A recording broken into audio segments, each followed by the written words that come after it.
What up, y'all? It is your boy Darius, and we're back in binge, y'all. So we have a special reaction we want to do today. How the Tupac and Biggie became deadly enemies. Because I'm going to do the Tupac versus Biggie, who won this battle episode, what can I expect. I'm not going to do that for a while, but just get an idea what can I expect. So let's check this out, y'all. R.I.P. the late great Tupac and Biggie, though. To show our condolences towards them. Peace and love. Here we go.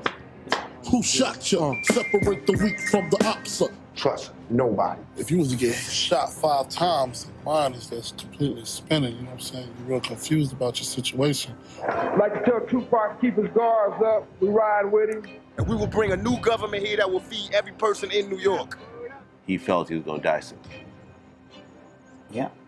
As you already understood, in this video, we will look at the deadly beef between Tupac and Biggie, friends who became victims of circumstances, which eventually led them to becoming enemies. This beef was named East Coast vs. West Coast. Vibe magazine constantly talked about it, which pissed off many rappers. When I saw that cover, I said, man, what the is going on? We have gathered a lot of information for you so that you can fully understand what was happening between the two legendary rappers. When making this video, we researched a lot of information on the internet and watched various documentaries on sites that might have had viruses. However, NordVPN came to the rescue, making sure that we were protected. NordVPN blocks malware, stops intrusive tracking, avoids malicious ads, and when threat protection is enabled in the settings, it can protect your browsing, even when you're not connected to a VPN server. Also, NordVPN, guaranteed. Tupac and Biggie first encountered each other in 1993. The latter had a pair of extracurricular goals on his business trio to LA, to find weed and meet Tupac. A local dealer got a hold of Tupac, who invited Biggie and his party to his house, which shared with them a big freezer bag of the greenest vegetables I'd never seen. According to Uptown Record intern Dan Smalls, who was part of the group, Tupac got them high and pulled out a green army bag filled with handguns and machine guns. So now, here we are in this backyard running around with guns just playing, continued Dan Smalls in the fader. Luckily, they were all unloaded. While we were running around, Pac walks into the kitchen and starts cooking for us. He's in the kitchen cooking some steaks. We were drinking and smoking, and all of a sudden, Pac was like, yo, come get it. And we go into the kitchen, and he had steaks and fries and bread and Kool-Aid. And we just sitting there eating and drinking and laughing. And you know, that's truly where Big and Pac's friendship started. So Big slept on Tupac's couch whenever he came back to California. And when Tupac was in New York, he came by Biggie's neighborhood, picking him up in a white limousine and throwing dice with the locals. As Lil' Kim says, one day, Pac came with a garbage bag full of weed. All the boys from Junior Mafia were hanging out in the neighborhood. They started talking, chill, and didn't stop until they smoked everything. And Tupac came up to Lil' Kim and asked, who is this? And Biggie said, chill out, that's my girl. And he went, fat bastard, what the fuck are you doing to her? Then they laughed. You're the guy with the gun, the person who would do anything to protect the ones you love. But did you know you could go to jail for simply doing the right? Tupac was already a famous rapper, while Christopher Wallace was a star only in Brooklyn. According to hip-hop artist Edie Mean, Tupac regularly took his time to teach new rappers how to succeed in the industry, but he especially focused on Biggie, who wanted him to become a part of his group, Thug Life. Pac took it upon himself to influence the young Wallace, having in mind that he would focus on writing tracks for a female audience. If you want to make your money, you have to rap for the bitches. Do not rap for the guys. The bitches will buy your records, and the guys want what the bitches want, Pac said. It's all a nigga knows, flipping on foes, putting tags on toes, watching the stash grow, clocking the cash flow. But before Ready to Die came out, Biggie worried he could miss his shot, considering that the new label he was signed to, Bad Boy, owned by his manager Sean Puffy Combs, hadn't taken off yet. Things weren't happening for him quickly enough, he complained. He asked Tupac to take over as his manager in hopes Tupac could advance his music and film career as rapidly as he's done his own. Tupac declined the offer and told him to stay in Bad Boy, where Puff Daddy would make him a star. Tupac Shakur met Jaquise Agnet, nicknamed Haitian Jack, in a Manhattan nightclub. Tupac was attracted by his luxurious lifestyle. I used to dress in baggies and sneakers. They took me shopping. That's when I bought my Rolex and all my jewels, Tupac said. They made me mature.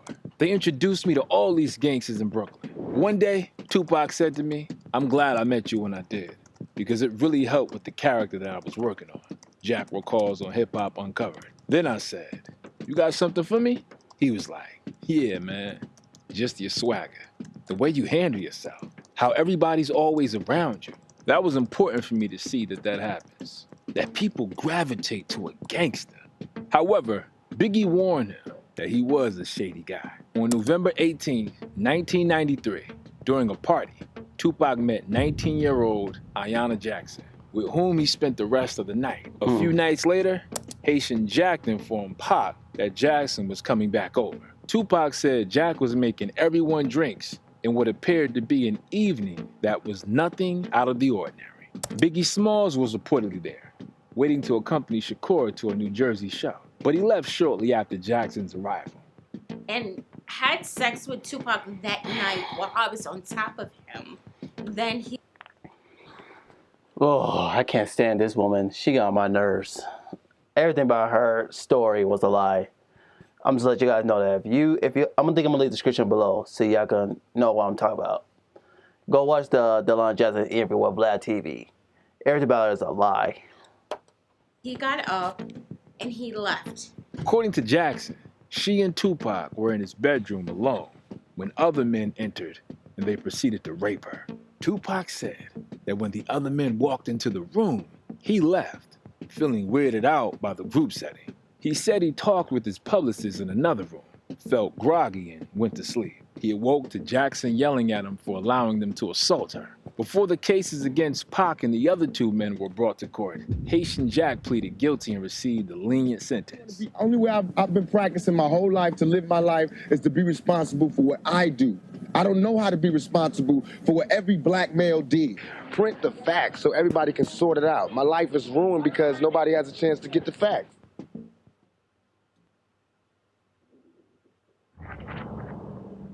This game, you're not ready for it. One day, Tupac was in New York. He was going to Quad Recording Studios. At the time, Tupac got contacted by Jimmy Henchman, a known associate of Haitian Jack, to appear on a Little Sean song, an artist he represented. That same night, Big was in the studio with Junior Mafia when they were working on a song Players Anthem. This was the group's first studio session.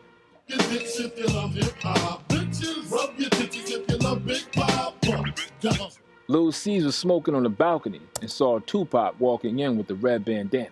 They exchanged words, and Lil C's returned to the studio, where he told Big that he had seen Tupac, and Biggie said, "Bring him to us." He went to meet him, and when he came down, he saw Tupac and his men lying on the floor. Two robbers pointed guns at them and told them to get back into the elevator. They went upstairs and told Big that they were being robbed. He didn't believe it at first, and then Tupac was lying on the floor, covered in blood. Damn. Pac was shot many times, at least twice in the head. He was robbed of $40,000. Tupac was in a critical but stable condition. First, he went up to Biggie and Puffy. Tupac said the crew looked surprised and guilty, but Puffy claimed they showed him nothing but love and concern. Tupac was told that he needed to go to the hospital, and he was hospitalized. All this happened one day before Pac was sentenced for rape, which ended in a loss for him, and he went to prison. Pac had a feeling that it was a setup. Trust nobody. Trust nobody after dog. You know what I mean? Straight up. My closest friends did me in. My closest friends, my homies, people I done took care of their whole family. I done took care of everything for them, looked out for them, put them in the game, everything turned on me. Fear is stronger than love. Okay, how do I feel about this situation? I want people to really think this. Tupac had never said that Biggie set him up. I think he's just upset that Biggie didn't give him the heads up or warn or have his back. But I don't think Biggie had anything to do with the shooting. It was Haitian Jack and Jimmy Henchman that robbed and shot him at the quad shooting incident. That's what I believe. I mean, what do y'all think? Who y'all think was at fault at that one? I want to know what y'all think. Remember that. And couldn't believe that New York and his friends had set him up. He blamed Biggie, Puff Daddy, Haitian Jack, and of course Jimmy Henchman for this. Later, an anonymous message was passed to the NYPD for Pac. It said, "No one came to rob you. They came to discipline you." When Pac was hanging out with Haitian Jack, he met Madonna, and they had a short-term affair, which also ended in a bad way. In a prison letter, he wrote the following: "For you to be seen with the black man wouldn't in any way jeopardize your career. If anything, it would make you seem that much more open and exciting." The rapper wrote in the note, dated January 15th, 1995 at 4:30 a.m. But for me, at least in my previous perception, I felt due to my image, I would be letting down half of the people who made me what I thought I was. I never meant to hurt you. In the note, Tupac admits that Madonna shattered his ego when she remarked in an interview, "I'm off to rehabilitate all the rappers and basketball players," or something to that effect. But the MC also apologizes to the singer, confessing, "Like you said, I haven't been the kind of friend I know I am capable of being." Despite its overall reconciliatory mood, the letter includes several ominous stretches. "If there is any information you can share with me regarding Jack and crew, please do," Tupac writes. It could very well be a matter of life and death. He also warns Madonna to please be careful. Live tale about a snitch named Haitian Jack. Knew he was working for the Fed. A self-proclaimed participant in the robbery named Dexter Isaac told what had happened that night and who was behind it. In addition to the 4 names that Tupac named, there's also Big Stretch, who was a close friend of Pac and with whom they made songs together. After Tupac was shot, Big Stretch passed a message from Jimmy to Pac, which said the following: "You don't want to go to war with him. You don't have your money right." You know, when you come from the hood, you like, how come my homie is relying a message from my enemy? You know what I mean? So I remember looking at Pac like, something ain't up. Something ain't right about this. Win this 2023 Jeep Gladiator along with $30,000 cash. This Jeep is fully equipped. I just remember what you told me. You said don't go to war unless I got my money right. I got my money right. Anyway, Isaac, who is currently serving life in prison at Rikers Island, alleges Tupac's close friend, Live Squad member Stretch, was behind the attack. Stretch set the whole thing up, Isaac said in an interview. In 1994, James Rosman hired me to rob Tupac Shakur at the Quad Studio. He gave me $2,500 plus all the jewelry I took, except for one ring, which he wanted for himself. It was the biggest of the 2 diamond rings that we took. He said he wanted to put the stone in a new setting for his girlfriend at the time, Cynthia Reed. I still have his proof the chain that we took that night in the robbery. I want to apologize to his family and for the mistake I did for that sucker. Jimmy himself obviously said it was bullshit. However, when one charge turned into another and another, which led to the fact that he would spend the rest of his life in prison, he confessed that he was the mastermind behind Tupac's robbery. 3 months after this incident, Biggie releases the song Who Shot Ya, which was recorded before Pac was shot. The producer of the song understood that this was not the best time to release this project. Who shot ya? Separate the weak from the opsa. Leap hard to creep them Brooklyn streets. It's on. Your label dropped a song, Who Shot Ya? Who the fuck is supposed to be about, bruh? Keep it a buck. In August 1995, the Source Awards took place, which changed the relationship between the East and West Coast. Ice Cube said in an interview that everything was on the verge of disaster. Many people had guns that night, and one extra move could change the course of the ceremony. And then there's Suge Knight, who comes out and says, Any artist out there want to be an artist, and want to stay a star. Don't want to have to worry about the executive producer trying to be all in the video, all on the record, dancing. Come to Death Row. It was a straight diss towards Puff Daddy, who, if we're being honest, really liked to show off in many clips of his artists. On top of that, Suge made it clear that they were on Tupac's side. Like to tell Tupac, keep his guards up, we ride with him. The venue erupted in boos. Damn. Why would you do that? Death Row rapper Nate Dogg thought to himself. What inspired Suge's bizarre attack? After all, he and Puffy had been cool with each other until fairly recently. They discussed how to keep the feds from tracking them. And earlier in 1995, Suge had even invited Biggie Smalls to perform at his club 662 in Las Vegas. The show never went off, but this didn't sour their relationship. What soured it was Tupac. On top of that, Snoop Dogg added fuel to the fire, which will come back to bite him in the future, but more on that a little later. The East Coast don't love Dr. Dre and Snoop Dogg. The East Coast ain't got no love for Dr. Dre and Snoop Dogg and Death Row. As Snoop Dogg says, Tupac was his friend, and he told Suge to let him out of prison. Suge had flown straight to the Source Awards from visiting Tupac in prison. That's where Tupac not only agreed to join Death Row, but where he told Suge about his anger at Biggie. I need you to ride with me because I'm going to destroy Bad Boy Records. I believe they had something to do with me getting shot, Tupac told Suge. Suge pledged his loyalty. Tupac's enemies would be his enemies. Suge Knight and Jimmy Iovine pledged $1.4 million to free Tupac, who in turn released his ambitions as a rider. That was his first release after coming back from prison. Pac didn't go out and party. He got to work because he had something to say. Yeah. This is a reference to Big Stretch, who, by the way, was killed when Pac was in prison. Does a chicken have gender identity? Does a chicken cry? Does a chicken commit suicide?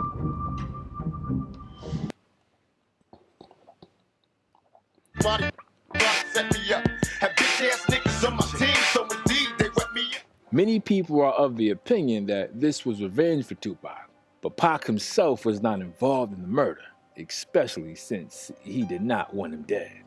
Coward, you can never be live until you die. See the motherfucker bitch in your eye. Type of nigga let the evil of the money. But Tupac's main goal after getting out of prison was Bad Boy Records, and Biggie was the main target. Damn. After I met Biggie, Ready to Die come out, his whole style changed. Study why I would be mad. Study why I would be mad when half of the major New York rappers, or they managers, or they agents, or they somebody was there when I got shot. And nobody could give me no information. Just study that. It's just ridiculous, you know what I'm saying? But I also understand that if you was to get shot 5 times, mine is just completely spinning, you know what I'm saying? You're real confused about your situation. On September 23rd, 1995, Suge Knight's close friend and bodyguard, Jai Hassan Jamal Robles, was killed after a fight that happened at a club between Death Row and Bad Boy Records. He was a good friend of him. He was a very good friend. You see them together often, and I think Suge trusted him a lot. The published reports say that some witnesses claim that someone from Puffy's entourage was responsible for this. Less than 2 weeks later, when it came down for the How Can I Be Down rap conference in Miami, the heat was on. Suge, who has never concealed his past affiliations with LA's Notorious Bloods, was rumored to be coming with an army. Pac was said to be bringing a massive of New York drug lords and thugs. When the conference came and Puffy did not attend, Billboard reported that it was due to threats from Death Row. On December 16, 1995, there is a shooting during the filming of the video for the Dogg Pound and Snoop Dogg in New York. Corrupt and Snoop Dogg called up Suge and Tupac, and Pac said they tried to kill homies from the Death Row family. The thing is that Biggie Smalls is on the radio and said, "I can't believe New York allows the Dogg Pound and Tupac to shoot a clip in our city, in the heart of Times Square." However, Tupac wasn't there. They weren't shooting in there to say, get out. They were shooting there to kill someone. At one of the parties, Suge Knight and quite possibly Pac began to beat out information from a person from the Bad Boy party about the whereabouts of Puff, who by some miracle turned out to be at the Death Row party. He might have got a few punches, and he probably drunk about 20 shots of piss. You know what I mean? Literally. In March of '96, during another ceremony, Tupac and Suge Knight had a plan to run up on stage when Biggie was there. I'm gonna give a shout out to my management, Puff Daddy, the whole label, and Aaron stuff. We arrived for the award ceremony, and it was like an army invasion. Security thinks, wow, what's going on? Said Suge Knight. They went through the VIP area. There, they saw Bad Boys and some of the Crips from South Compton. It was the first time Biggie and Tupac met after Pac got shot. It is alleged that Tupac pulled a gun on Biggie Smalls that night.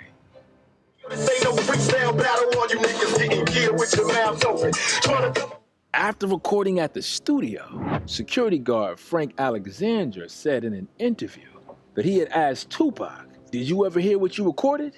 And he was like, "Yes, I wrote it myself." And then the guard suggested that he put on a bulletproof vest and increase security. On June 4th, 1996, the legendary diss on Biggie called Hit 'Em Up was released. Call the cops when you see Tupac. Who shot me, but your pumps didn't. Hit 'Em Up is the song, which is a classic hip-hop record, meaning a straight battle record to all the Bad Boys. But what upset Biggie the most was these lines. You claim to be a player, but I fucked your wife. We bust on Bad Boys, niggas fuck. This is how Biggie reacted in an interview. If the motherfucker really did Faye, that's foul. How he's just blowing her like that, he says. Never once did he say that Faye did some foul shit to him. If Honey was to give you that pussy, why would you disrespect her like that? If you had beef with me, you're like, boom, I'm a fucking wife. Would you be so harsh on her? You got beef with her? That shit doesn't make sense. That's how I don't believe it. Faithful, that was Pac's girl. That was not his girl, but that was, you know, that was him and her and Pac had something together. They was fuck buddies. A red room, it's like a little private room that's no bigger than a bathroom. And they were in there, and he was pushing, at that time, her head down towards his genitals. I just want to send a shout out to Faith. Hey, girl. Okay, so do y'all think Tupac slept with Faith Evans? Cause I know when she does the interview, she kind of like deny it that ever happened. So I want to know what y'all think. Hey, and Bad Boy Records. Even Tupac's ex told the Art of Dialogue channel that Tupac wanted to have sex with Lil' Kim or Faith Evans. But the second option was more likely, despite the fact that she was Biggie's wife. And once, Tupac called up Desiree Smith and said, "That bitch just left my hotel." I was like, "What?" He's like, "Yeah, Faith." And I was like, "Oh." Faith Evans had her own version. In a 2014 interview with Vlad TV, Faith Evans further expounded on the topic and admitted Tupac did ask her for sex when she went to the studio to record his 1996 All Eyes on Me single, Wanda, Why They Call You Bitch. At the time, she claimed she didn't know Tupac was signed to Death Row, the label at the center of Bad Boy entertainment beef. Evans then went to Tupac's hotel to collect the $25,000 she was getting paid for the collaboration. And that's where she said the proposition took place. In a very surprising and offensive way, for sure. But I mean, by that time, I think it was, you know, it was pretty clear to me that it, you know, that was all kind of, it seemed to me that was kind of like a plan. Biggie didn't want to reply to Pac. He got the streets riled up because he got a little song dissing me. Biggie replies, "But how would I look dissing him back? My guys is like, fuck that, man. That guy's so much on your dick, it don't even make no sense to say anything." Why don't you own commercial real estate? Yes, you. Why don't you own commercial property?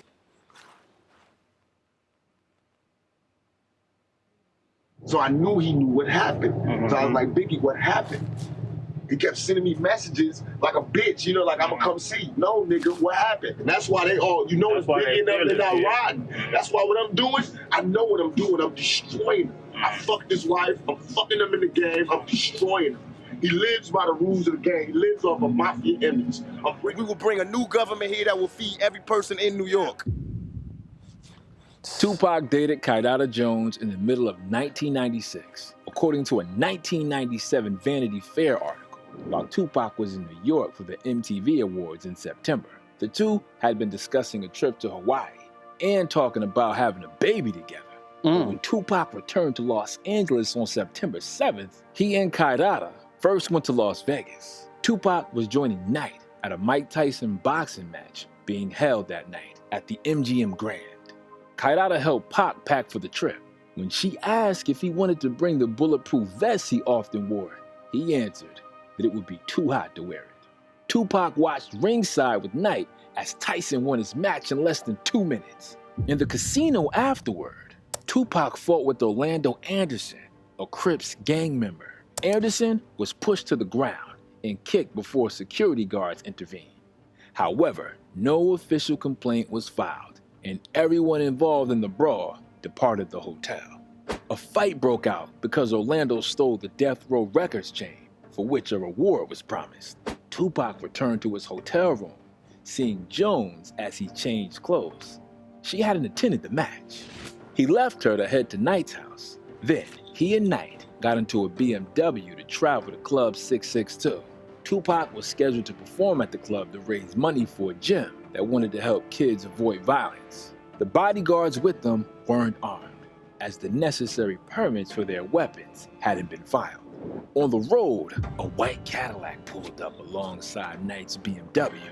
A gunman in that car fired about 13 rounds, hitting Tupac 4 times before the Cadillac sped off.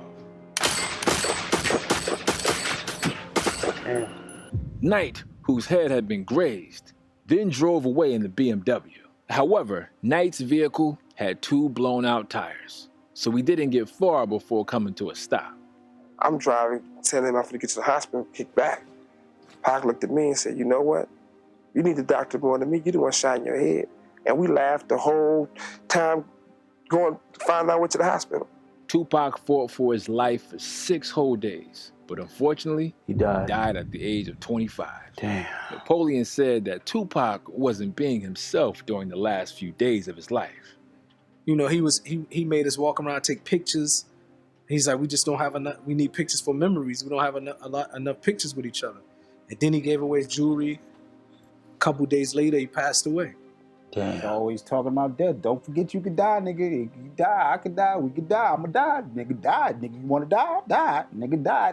Death, nigga die. So he felt he was gonna die soon.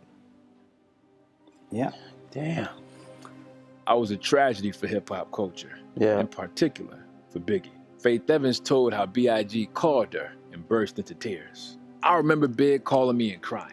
I know for a fact he was in Jersey. He called me crying because he was in shock. I think it's fair to say he was probably afraid, given everything that was going on at the time and all the hype that was put on this so-called beef that he didn't really have in his heart against anymore. When he died, I was just like, whoa. You know what I'm saying? It kind of took me by. You know, even though we was going through our drama, I would never wish death on nobody, you know what I'm saying? Because ain't no coming back from that. So it kind of turned me down a little bit. 6 months later, Biggie had to go to Los Angeles. Many people told him that it was not the best idea to go. Yeah. But Biggie's point of view was East versus West and me against Tupac. Let me talk to the people. Let them understand that I didn't want Tupac dead. He was my friend. Biggie didn't think it was beef and wanted to leave it all behind. But he said in one of his songs, he knows you sent somebody to shoot him that first time. Is that true or false? Why? No, it's false. Why would I do that? Do you think he was just hyping a record or you have no idea? I don't know what was the problem. Biggie went to a party and everything was fine. But that was before he got in the car. The car had just gotten about 50 yards away when it stopped at a red light. A dark-colored Impala pulled up alongside the Suburban, and the driver opened fire at the car. Biggie was shot 4 times in a drive-by shooting. Damn. He was rushed to Cedar-Sinai Medical Center, but the doctor's efforts were in vain. He was pronounced dead at just 24 years old. Damn. After Biggie's death, Puff Daddy lost over 20 pounds and did not know what happened next. However, he, together with Faith Evans and 112, released the healing song, I'll Be Missing You.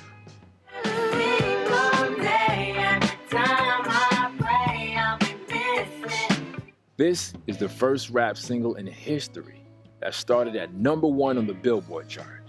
And in turn, Suge Knight was sentenced to 9 years in prison on February 28, 1997 for the probation violation. What do you think about the conflict between Biggie and Tupac? Let us know in the comments. I recommend watching the following video about Suge Knight. And if you enjoyed the video, support it with a like. See you all soon. Oh, man. Damn, man. I hate to say it, man. I wish these two would never be, because I was young when this happened. Because I was a little confused why Tupac Biggie was beefing. Oh, man. So, yeah, this is definitely going to help my Tupac versus Biggie Who Won This Battle episode. I'm not going to work it for a while, but we'll do the video eventually. So, what I think about this, I wish these two never beat in the first place. Because we all know who started it. It was Jimmy Hitchman and Haitian Jack. They the one that robbed Tupac at the Quad Studio situation. And then, of course, the Lion Jackson situation, he had to deal with that. Yeah, Biggie never responded to Tupac after him came out. So, cause I know Tupac had a lot of diss tracks towards Biggie. Biggie never responded to it. Cause I know he had a diss on towards Pac on the Life After Death album, which I'm gonna do a video about that. So, what y'all think, guys? I mean, who y'all think responsible for our two legends getting killed? I wanna know what y'all think. And I'll see you guys in the next video. Stay up. Peace.